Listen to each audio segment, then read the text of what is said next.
Hi guys, and welcome to this next instalment of the Godel pod, focused around all things green tech.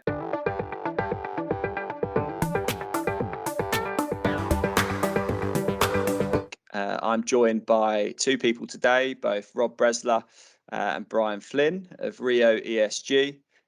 Rob, Bryan, obviously, I know you both pretty well as we've been working together for the last 6 months or so, but I won't try and hash your introduction. So over to you to tell us a little bit more about yourselves and why you're here today. Over to you, Bryan. Thanks, Rob. Like Jack says, I'm the CTO at RIO. So I've been at the company for a number of years. So tracing right back to the beginning of all of this, I studied psychology. That was my subject at university. Then went to work in finance for a few years. Didn't enjoy that at all. So switched to software. Became a software developer. Something I sort of had in my box of tools from sort of pre-university days. Enjoyed that for a while, but the opportunity came along to work in a company that was at the intersection of software and artificial intelligence, at the point where artificial intelligence was starting to get a few headlines. So back around 2006, 2007, and that's what really kickstarted this phase of my career. And a few years back gave me the opportunity to work with Rob and Dan, who's the CEO of RIO now. So it's kind of been an interesting journey, seeing first of all the market in automation and AI get to the point where it is today, a market which is now sort of open to most companies, whereas it was quite a niche interest 15 years back, and also the sustainability market and how that's much more open to the kind of services we offer when we all started working back on these projects back in 2012 or so.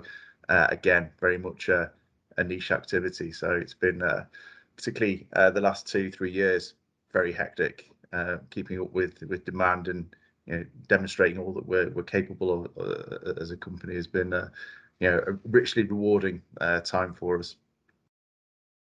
Yeah, sure.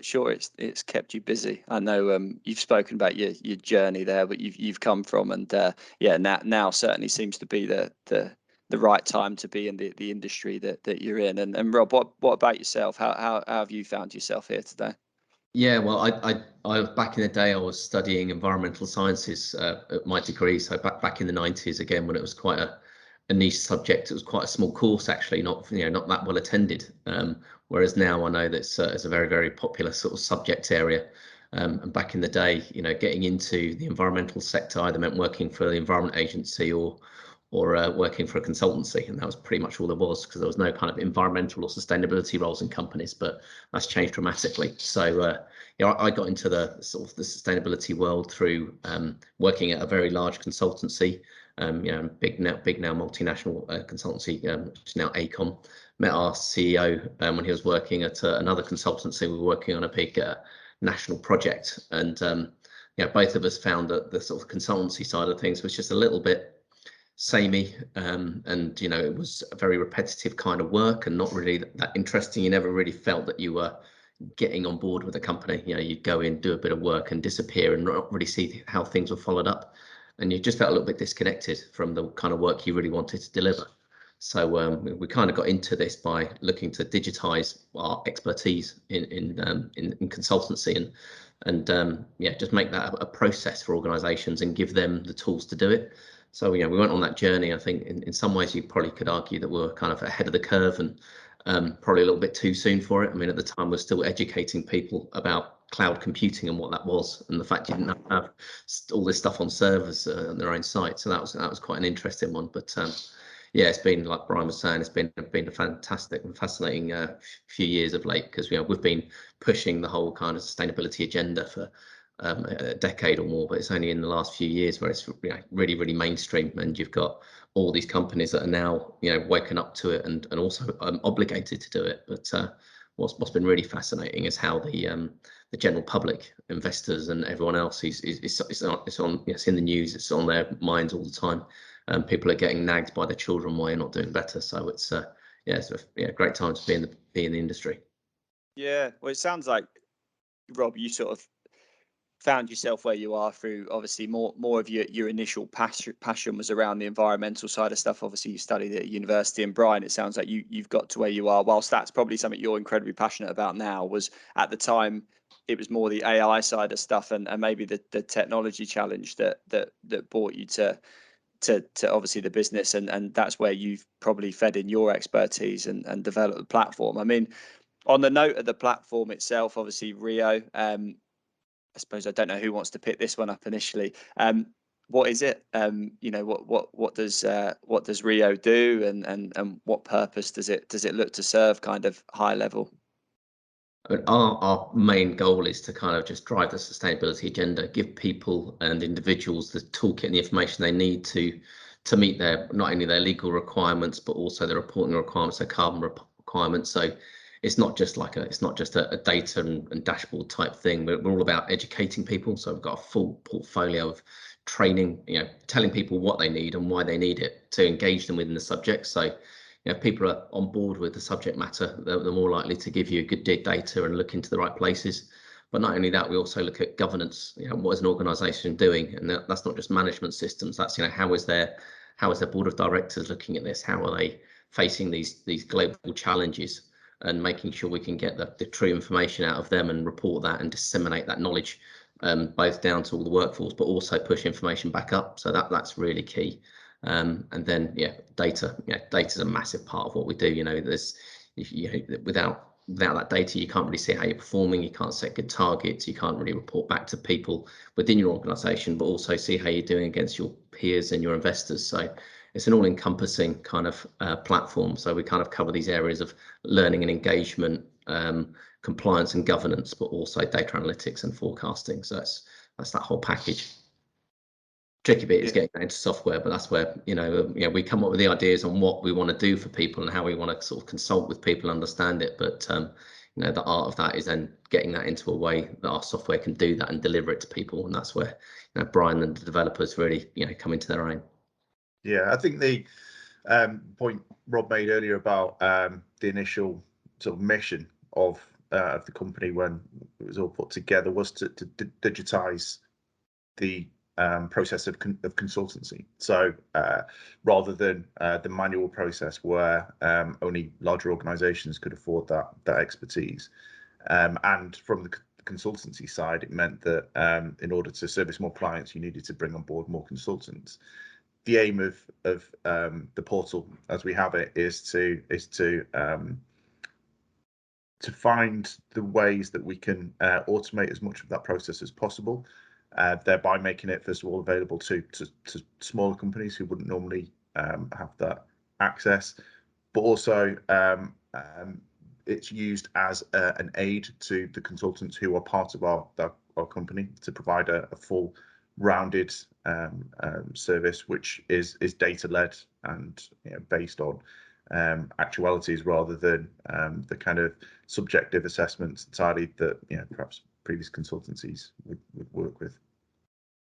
Yeah, and I think that definitely all makes sense, and I think it links in quite nicely to something I was going to ask you both about next. And I suppose this is a little less RIO centric and more the space that you sit within, and I assume that the reason that a lot of the customers that you have and future customers that you will onboard will look to obviously work with you is around this topic of ESG. So obviously my understanding of it is that it's assessing. ESG is a form of assessment really on environmental, social and governance layers for businesses, and usually I think what I've read more and more, particularly in a recent Tech Nation report, is that it's often that the criteria as to which investment houses, PE firms now decide whether or not what businesses they will invest in is how they align to these environmental, social and corporate sort of governance layers.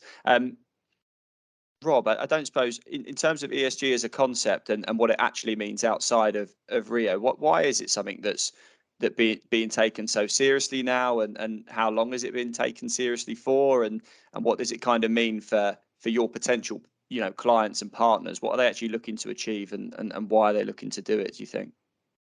I think the ESG terminology, a lot of it is stemmed out of that financial sector, and a lot of reason that companies are sitting up to it now is because it's getting into that boardroom. It's a conversation that people are having, and it's kind of always been there in the background, where you're talking about sustainability or environmental performance and that kind of thing. But ESG just takes it into a step further. It's looking at your entire performance and how you're going to be impacted, with this changing world and global warming and the impacts of moving people. What impact is that going to have on your business? Because most companies are global one way or another. Anything you have or we make, your services are dependent on each other. So it's a lot broader from that perspective. But not only that, it's looking at the social side of things. It's become a lot stronger kind of conversation that people are having. So what's going on with your workforce? How diverse is your workforce?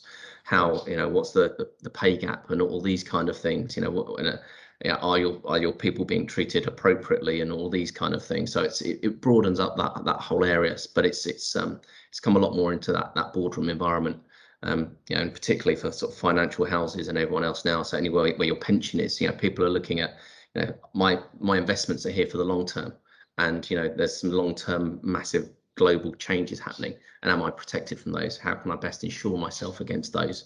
And it's about providing that transparency, because a lot of the time, a company would just do an annual report and potentially greenwash something in a CSR report with no real solid information on anyone tracking it. But people want and demand that greater transparency, and that's got to be built on solid information and solid data. So this is why it's becoming mainstream now, because the microscopes on these companies, and they can't get away with the kind of lame information they used to do before. And so people really need to drill into it, and it's got to be auditable. And that's one thing that we kind of really sort of drive into. Good environmental management, sustainability should be auditable and transparent, and that's what we really work towards. And who's driving that accountability? You mentioned now, companies have got the spotlight on them. They know they need to improve across. It's not even just so much the pure play environmental stuff in terms of reducing carbon emissions and things like that. It's now the social and governance layers of it as well. Who is that? Is that a government initiative, or is it who's driving that agenda and holding people accountable? Well, I mean, with COP26, I mean, there's some great announcements there. I mean, Rishi Sunak has pushed through things like, we've got the TCFD, or Task Force on Climate disclosures, and that financial disclosures. So any kind of large organisation with a sizable turnover now have to report on their risks and their exposure to all of this. It's not something they can hide away from anymore. So they've really got to drill into that and show and explain what their risks are, how they're going to adapt to them, how they're going to mitigate those areas and report on it. So it's now become embedded in law, and this is what companies have to do. And as part of that, they'll generally go for the higher tier organisations, and as most of these kind of legislative drivers go down, that filters down to ever smaller companies, but also it gets pushed down the supply chain. All these large organisations, they're going to need to get this information, so they're going to be going to all of their all their suppliers and demanding that. So it's very recently become a lot more legislatively focused. I think one of the things we've found, there's loads of different reporting frameworks, and a lot of companies aren't sure which one to go for. So it's they're kind of cutting through the forest of all of this, and one thing we're trying to do is just sort of show them the way and say, well, actually, there's this one's better suited for you, or we can help you here with this one. So it's starting to coagulate into a kind of more uniform thing, but it's still quite a busy and confusing area for a lot of organisations. Isn't it true to say it's investor led as well? There's a lot of pressure from certainly the large investors for any company that they look to invest in to be able to prove their credentials. Yeah, it's all about risk, and all investors want to reduce their risk as much as possible. So the more information they can get, the better. And some of that information has been quite scant. It has been stuff that you've been able to scrape off the internet, or what statements an organisation has made, or things on turnover. But it's becoming a lot more scrutiny on that. How much carbon they emitting, how many kind of international flights have been undertaken, what other, what emissions have they got from their factories, and where is it being done? Is the workforce being treated right in third world countries where stuff is happening? So it's greater transparency in all of this and reducing that risk right down. Yeah. And I assume with the growing, I suppose, pressure on businesses to be held accountable, and obviously, as you mentioned, it's something now that's, it's not just do this or you're not investable. It's do this or you'll be sort of breaking certain laws. I'd imagine the marketplace for those offering assistance or help or guidance has boomed, and I'm sure as a business that found themselves there probably earlier than most, is it something that you've seen a massive increase in terms of people trying to come into the market? Obviously we read a lot about businesses that are I suppose classed as tech for good and green tech now receiving, in percentage terms, I think more investment for the first time in a long time than the financial services market, not in terms of the value, but the percentage increase. How is that market changing? How's the market that you once stepped into changing? And how does it feel different to what it was when you first started out? It feels like, I mean, it's like a crazy kind of gold rush at the moment. You've got loads of people that have flooded into the market claiming to be experts in this particular area, and people's job titles changing to incorporate that ESG role and that title. But again, it's the consultancy side. I think one thing that we've found ourselves, because we've always had a very long history of being really clean on that data, really making sure there's that transparency and auditability all the way through. It's really helped us be ahead of that, this amazing curve that's happening. And there's a lot more players in the market. It's a lot busier now, but we know what we're doing. We've been there for a little while, but it's certainly interesting to see. And there's going to be good and bad in all of this. But I think those organisations that have really got that solid foundation on that knowledge are going to be ahead of it. But a lot of it is terminology. Whether it's environmental management, sustainability, or all these other sort of references. There's a mix in terminologies, and a lot of the boards aren't aware of that. The customers you're speaking to, they say, what's all this new thing? Well, it's not actually new. It's just doing things well, but it being properly managed and seen through by right at the very top in an organisation.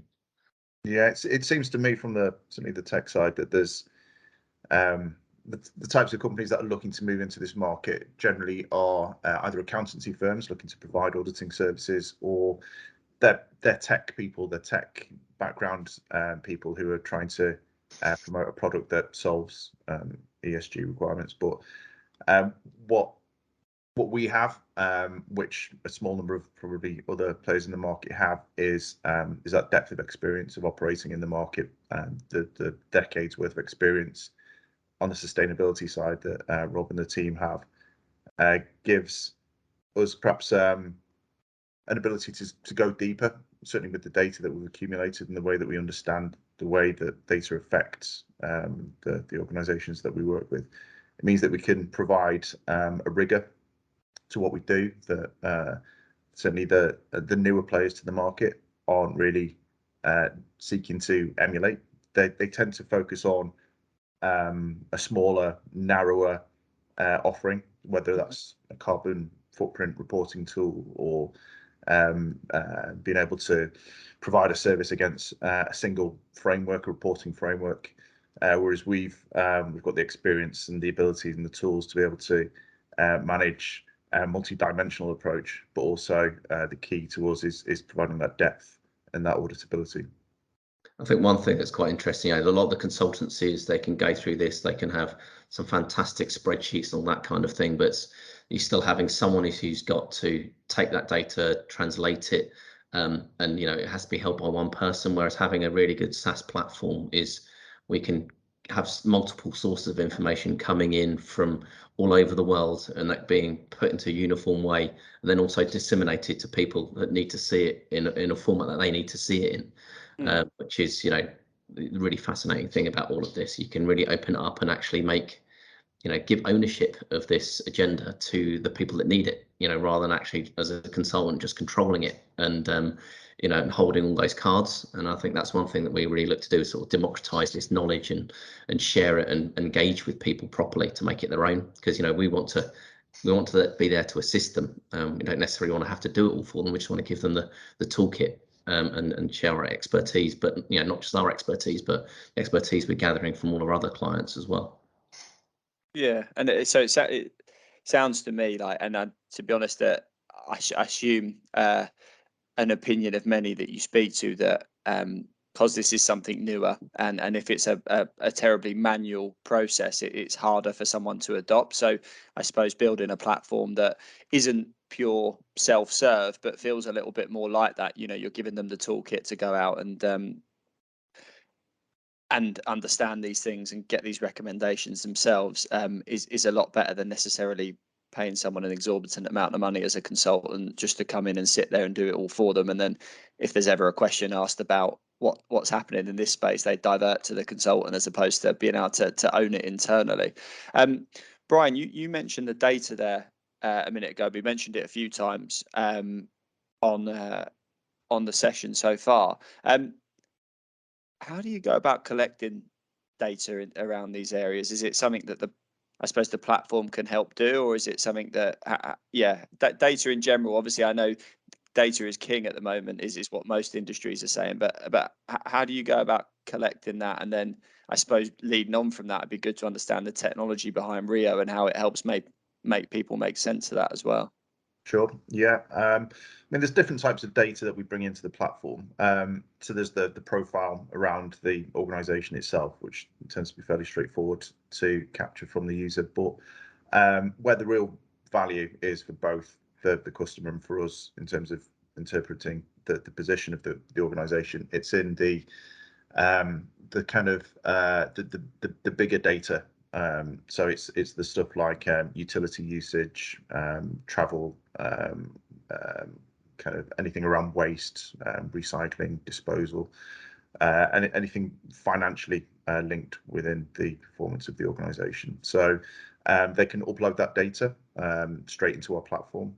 We've got a very versatile upload system which we've worked on for a number of years. So people will take the data they would normally store in Excel or some other similar system, and they upload it directly into our platform.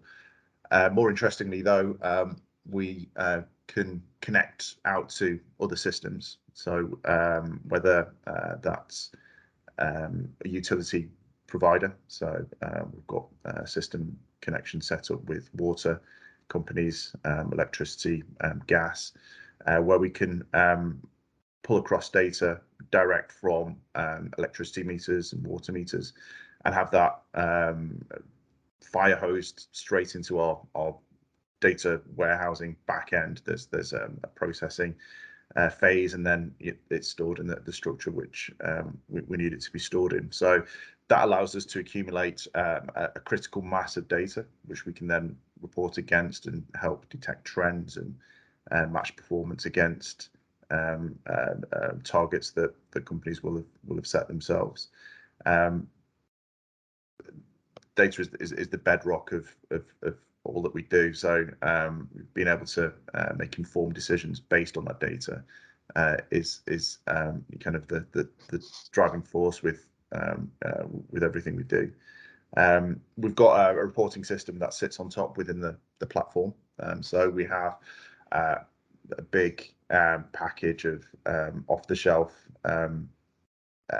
dashboards, which we provide to all of our customers, and then we can work with customers to help develop dashboards which are of more use to them.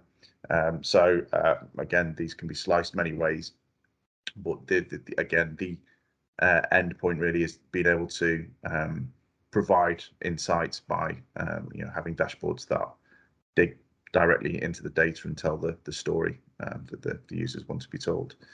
I mean, again, the timing is right for us in terms of bringing tech to this area because a number of reasons, but partly data storage is so cheap now. Cloud computing has moved to the point where we can bring in half-hourly utility data for the huge national organizations that we work with, store it at almost no cost at all, and have that reported on almost instantly. There's like almost zero time lag between bringing it into our system and then being able to reproduce it back out again in a way that was unthinkable 6-7 years ago.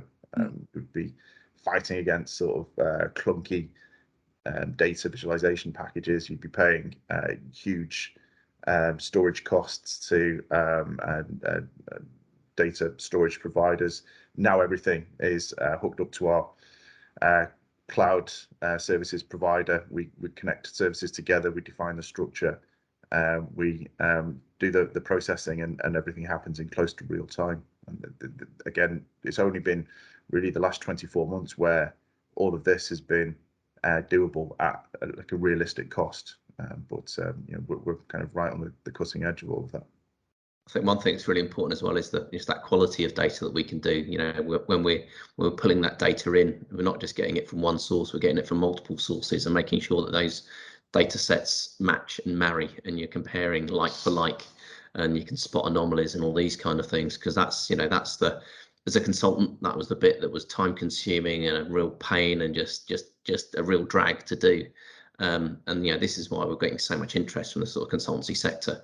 You know, they used to have to throw loads and loads of bodies at this, and people churning through, and kind of sweatshops of people churning through Excel packages. Whereas we can kind of, you know, we can do that a lot more easily. So the consultants have really sort of switched on to this, saying, well, actually, I can still provide my services, but I can do it quicker, I can do it cheaper. And I can do more and more in-depth consulting with the clients, because that, as a consultant, that's the bit I missed. I wasn't able to kind of get in there because you're too busy just churning through some pretty poor information before you can actually get into the job of getting things done. And it just allows us to get the job done for those clients a lot quicker and smarter, which is, it's great. What's great, I think, also, sorry, Jack, has been learning from our side the best way of doing this with the clients that we've had. So we've pretty much had the most demanding clients you could have in terms of managing their data. Big government agencies, national organisations who have to, you know, report correctly. They have to be precise in what they do, and the data has to be good, and the whole thing has to be usable as well. So we know that over the past, certainly the last couple of years, when we've been dealing with these customers, that we get it right for them, we can get it right for anyone. Yeah, well, definitely, it helps to have demanding customers, doesn't it? Because then it refines what you're doing and makes it better for everyone that follows as well. Yeah. And obviously, I can understand from what both of you said there, you know, the importance of data. Rob, from your perspective, it means that people like yourself can add the value where you should be adding the value, as opposed to sitting there mindlessly going through spreadsheets and living in Excel. And obviously, Bryan, as you mentioned, from your perspective, that data is what feeds the platform. It's what brings those dashboards that you spoke about to life. It's what makes the data more presentable to end clients that maybe didn't understand it in the first instance, and now can get a grip on it and see exactly what they've got to do to hit these metrics that are now so important. I suppose data is one thing, and I think it probably leads us quite nicely through to maybe where you see maybe the future of the platform, or the future of the sector you sit within, is then how does that data maybe become a little bit more automated, or what role does AI start to play? Because I speak to a lot of people where AI and machine learning and everything is a fantastic idea, but the reason they can't do it is because their data's not in order, or they haven't got a solid data bank to go off of. So what does that look like, do you think, for the sector, for RIO, and in general, what role do you think that will start to play? Yeah, you're right that the data comes first. Everything has to be spot on with the data before you can even begin to start looking at things like machine learning. There's two kind of distinct approaches to automation. So going back to machine learning, it's everywhere, and it's kind of synonymous with AI, but there's kind of other aspects to AI which tend to get overlooked. With machine learning, it's statistical based. It needs that data, so you need big lakes of data. You know, the idea that you can plug your fairly moderately sized database into a machine learning service and get worthwhile data out the end of it is kind of misleading. In order to have machine learning as well, you need to have a clear use case. It needs to be the right way around. So you need to know what the problem is you're looking to solve first of all, and then work your way down the chain, and then see if machine learning is the solution. Often it's not. I think a lot of companies think about it the wrong way around. They think we need to have AI as part of our system, part of our offering. How do we make it work? How do we crowbar it into our system setup? And a lot of money gets spent and very little value is added. Where machine learning is potentially valuable, it's in being predictive. And that's where people tend to find it useful. So, you know, in sustainability, what's our energy usage going to be next year, the year after? You know, how does it fluctuate within the year, within the times during the day? These are ways, if you have enough data captured over a long enough period, that it can provide some sort of insight. We talked about anomalies before, anomaly detection. So you can use the machine learning model to figure out what normal looks like within bounds, and then if something sits outside those bounds, it can, you know, flag that up for you, and you can investigate further. It's essentially a pattern matching system, and anything that doesn't quite match the pattern, then it kind of throws up a warning, and it helps you, you know, predict the future by, you know, applying those patterns into for future time periods. But yeah, it's always worth remembering there's always a margin of error around anything it's outputs, and you know, you need the clean data, but you need a lot of it. Everything needs to be everything you've done over a long period needs to be in the right format and captured and made available for these machine learning models to be of any use whatsoever. So definitely has a place, but is very often missold or misused. The other kind of branch of AI, which is of interest, and particularly to me, and this has been more the sphere that I've been operating over the past 10-15 years, is sort of intelligent automation. So I think when you look at tasks, manual tasks, and think, how can we scale this up? How can we make this operate more efficiently? There's kind of two tools that are available. One is RPA, which is great for particularly the more repetitive, simple tasks.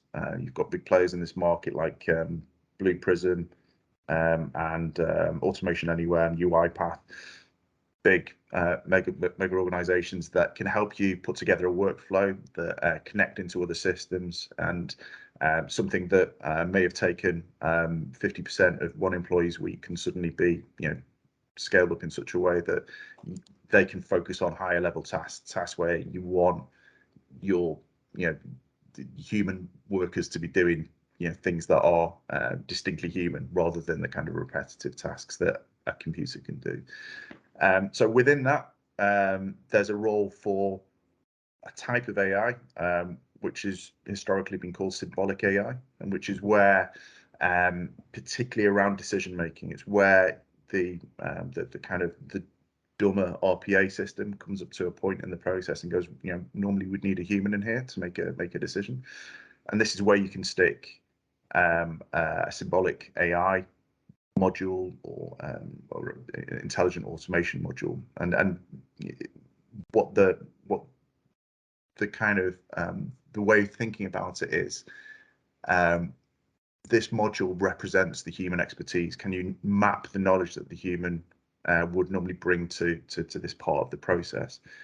So we have a whole decades worth of experience in producing these modules, and we've captured expertise from you know, kind of key players in the sustainability industry. We can plug in that knowledge into these automated process flows, which means decisions can be made, but also, this is key really to the benefits of what this brings. It can explain why decisions were made in a certain way. It's all going back to auditability, it's all very auditable. So we have in our system something which kind of provides some sort of an example around this, where a person might want to know what kind of heating system is most suitable to their particular circumstances.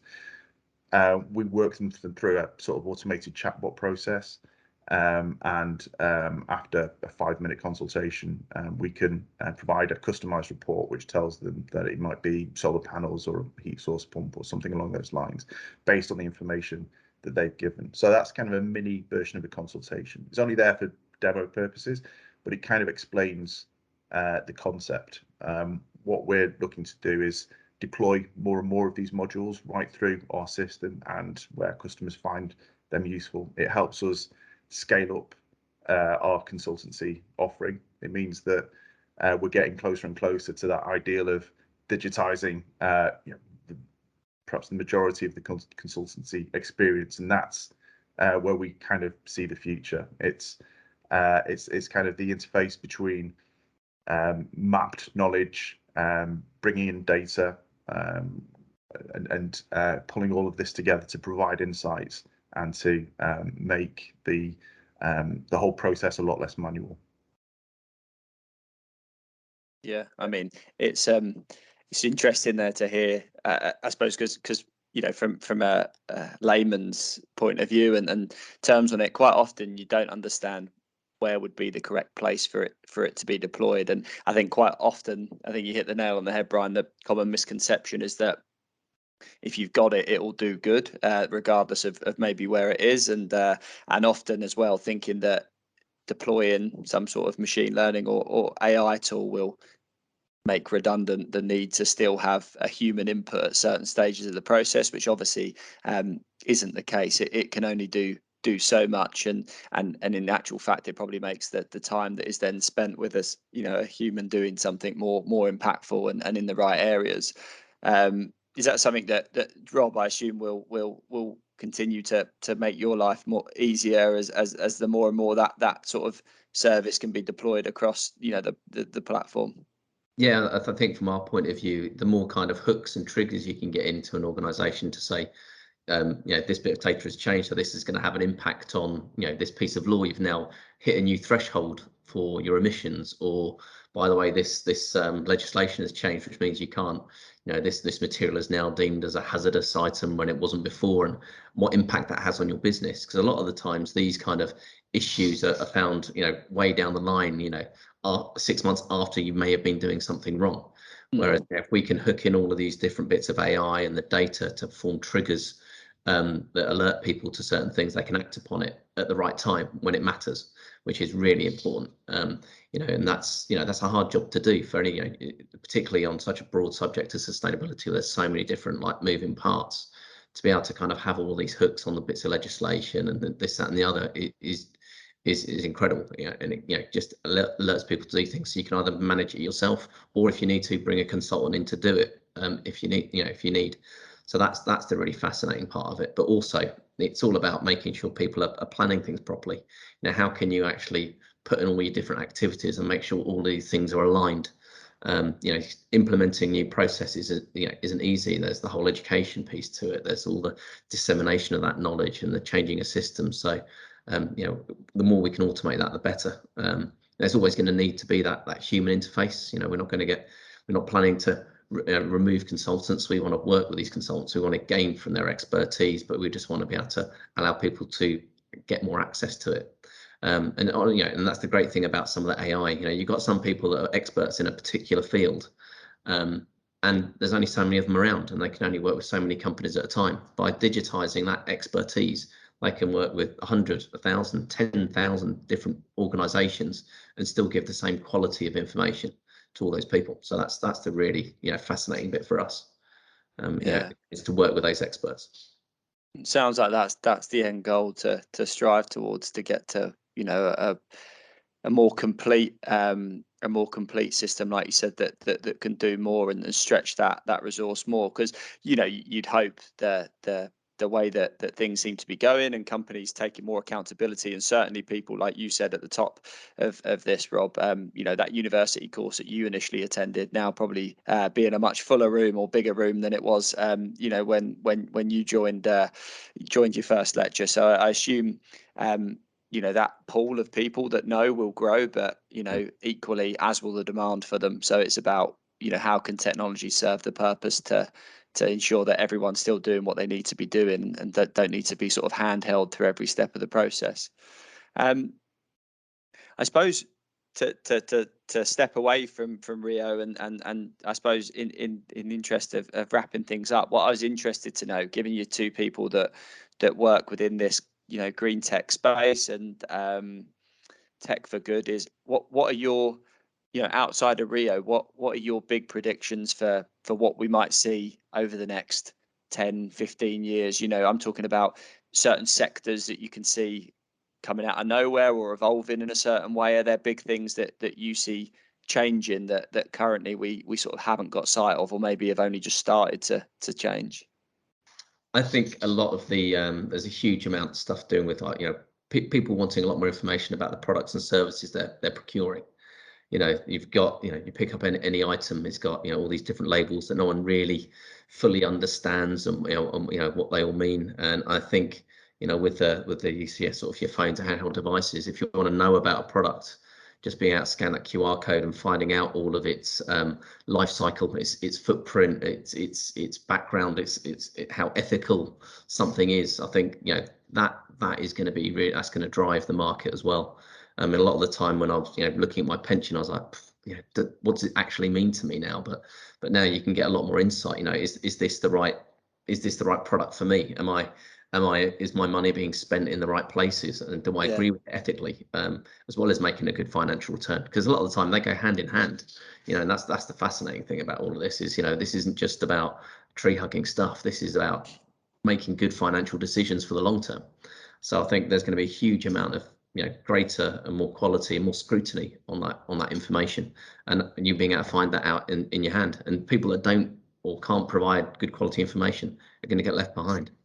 Yeah, I think I agree with you there. I've seen, you can just tell, can't you, from the way that new brands maybe brand themselves as well, that there's now a real interest from consumers and people to know what that supply chain looked like. You know, what is it ethical, is it responsible, was there, you know, there's far more. I mean, you need but take a look, and I know they're still popular brands, but a lot of people now turning their nose up and turning away from fast fashion brands now, because they know exactly where it's come from and what the process has been, and what potentially you know, people have had to put up with to get that product through their front door. So not only that, it's what happens to it at the end of its life. You know, where does that then go to? You know, are they bringing these things back into, like, the circular economy, which is a phrase that comes up about reusing these items, making sure things are designed for a longevity and can be repaired and reused and that kind of thing, just to make it, you know, more sustainable. Yeah, it's transparency, isn't it? People will demand the information, you know, to make those decisions. It's not going to be good enough for a company to say, you know, we've outsourced all that. You know, there's a wall between what we do and what our suppliers do. You know, it's all going to have to be out in the public domain. what about you, Brian? Anything that differs? Any big bets for the next sort of 10 years where you see technology maybe changing this sector? Yeah, well, again, it's been talked about for a number of years without really catching fire. But the Internet of Things is going to play a key role, I'd imagine, because again, it comes to data. So it's about capturing data from as many sources as possible. You asked where we get our data from in the platform, and, you know, it's mostly conventional. It's, you know, it's stuff that's captured and uploaded. But the real power of anything like our platform will be seen when we're pulling data in from you know, real-time sources, from anything from fridges to vehicles to, I mean, I'll pass over to Rob here. He knows a lot more about the Internet of Things in sustainability than I do, but yeah, it comes back to data, and, you know, the more data providers you have, the more power you have potentially. Rob, a wry smile there. Sounds like you agree. Yeah, the Internet of Things has been it's a fascinating. I mean, with the sort of the digitization and just you know, things like RFID tags, and you can track anything anywhere and all these kind of things. So, you know, whether it be like, you know, when your yogurt's going to run out, it's already ordered and coming to your door, but also when you're sort of disposing of things, you know, is what you've said going to the right place, and, you know, are you being alerted to the fact that it's not being handled properly or whatever else? And I think just having that information is going to be key. And, you know, in terms of you know, one of my bugbears as being an environmentalist is you know, some of these legislation just hasn't been applied. There just hasn't been the boots on the ground to to audit things and check and police these things. But if we can digitize that process, this becomes a lot easier. So you can really see where stuff has actually come from and where it's actually going. But the problem with that is, if there's too much data, if it's not used well, or there's just too much of it and it's not concise or meaningful, it's pointless. So I mean, that's the art of what we've got to do, and working with the best minds in the business, and and great developers to sort of bring that information to people in a way that's meaningful is going to be is the great driving force for us. Yeah, well, I think it's certainly obviously a lot more to come from this space, from this sector. I'm sure if we were to sit down again in 5 years' time, there'll be things that we potentially haven't even thought of today, where we start to see sectors impacted in terms of what they need to do or what's required, and some of the new ideas that will no doubt stem from environmental based technologies, tech for good, and as we mentioned before. But I think that's a pretty good point to wrap up. So I thank both of you today for sharing not just more about what it is RIO are doing in this space, and how that platform is helping some of your sort of customers and partners at the moment, but equally good to pick your brains and get your insight in terms of what the industry looks like as a whole, where it might go. So yeah, Bryan and Rob, thanks very much for joining us. Thanks, Jack. Thanks, Jack.